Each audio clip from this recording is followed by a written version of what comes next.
Group 10 Productions presents A Day at Palos Verdes, Abalone Cove.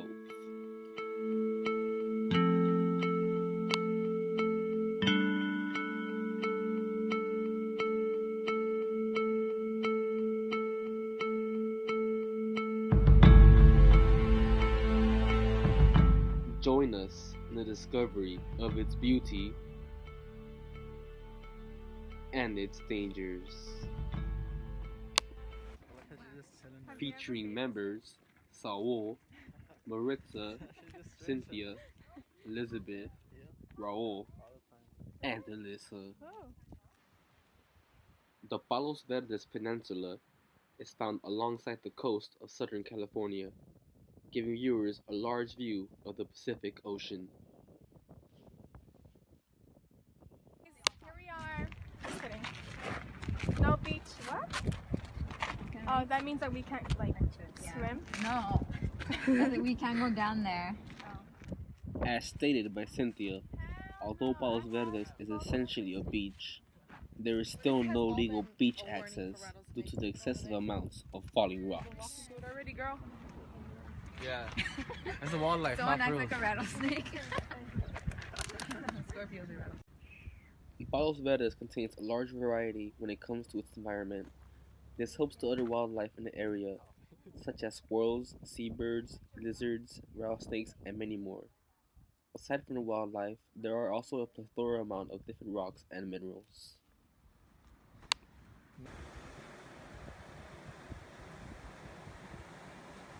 Palos Verdes is known to having the most samples of heavy or high density minerals. The pre-effluent layer of Palos Verdes is where around 65 to 250 minerals are detected. The three types of minerals that are most known are augite, epidotes, and barite. Here, we have a cliffside found alongside Palos Verdes.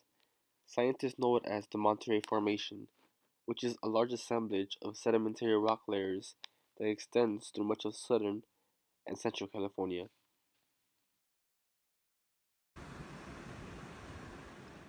Additionally, along the shoreline of Abalone Cove, you can also find a long array of metamorphic rocks. One of the most common metamorphic rocks is found in quartz.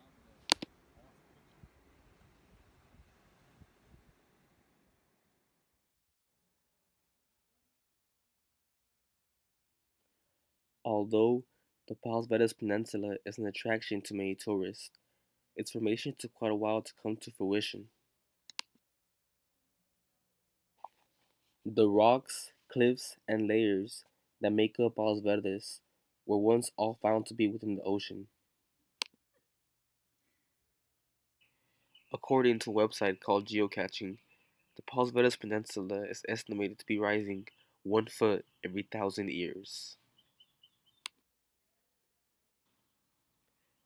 At this rate, it is believed that a new terrace may be created due to the constant erosion of the flat reef and also because the peninsula continues to rise.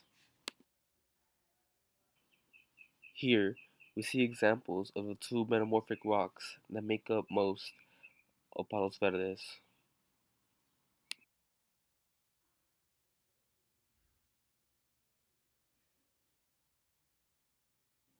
During the stretch process of the land, the basalt erupted and opened up cracks underwater. The outcome were large amounts of rocks such as quartz and many other minerals were found.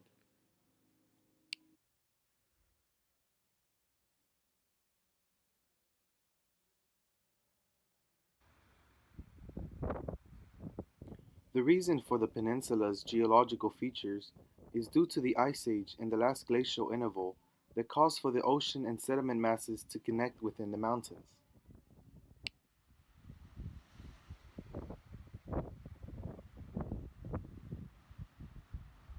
One thing that you should notice are the rocky cliffs, high as 50 to 300 feet from the ocean.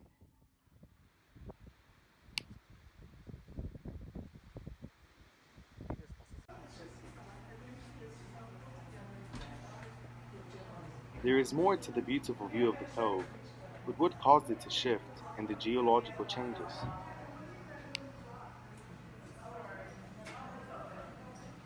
The three things that shape the geological history of Palos Verdes is the occurrence of mass wasting, landslides, and volcanic activity.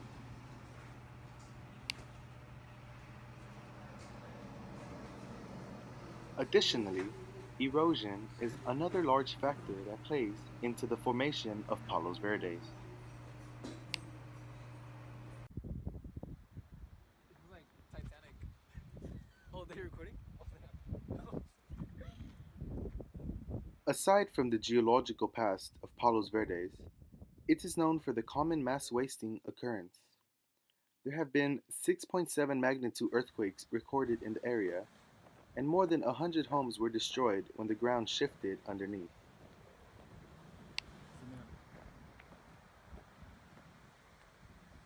And due to the waves hitting the cliffs, there was an erosion that made the terraces have a slope.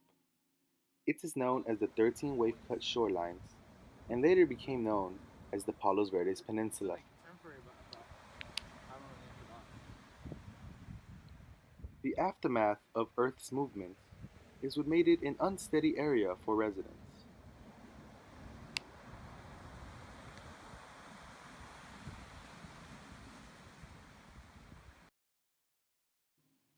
Here are some more examples of rocks. And no, I am not talking about Dwayne Johnson.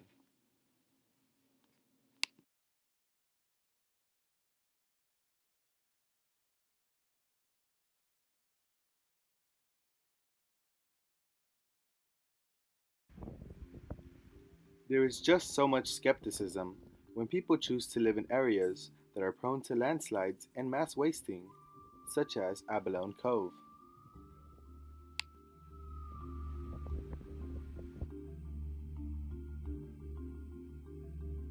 that. They have dedicated rocks here.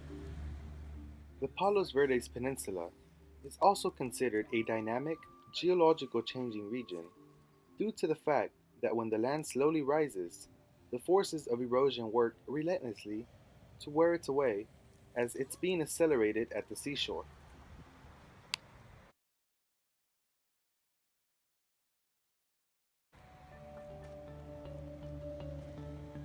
At Abalone Cove, there are nets full of rocks on the slope areas to prevent either the rocky area from collapsing and also to provide support.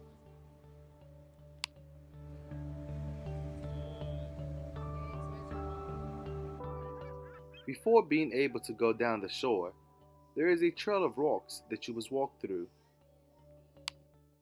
This is a rock. Why'd you get such a big piece? You're gonna carry that the entire time? Yeah. Okay.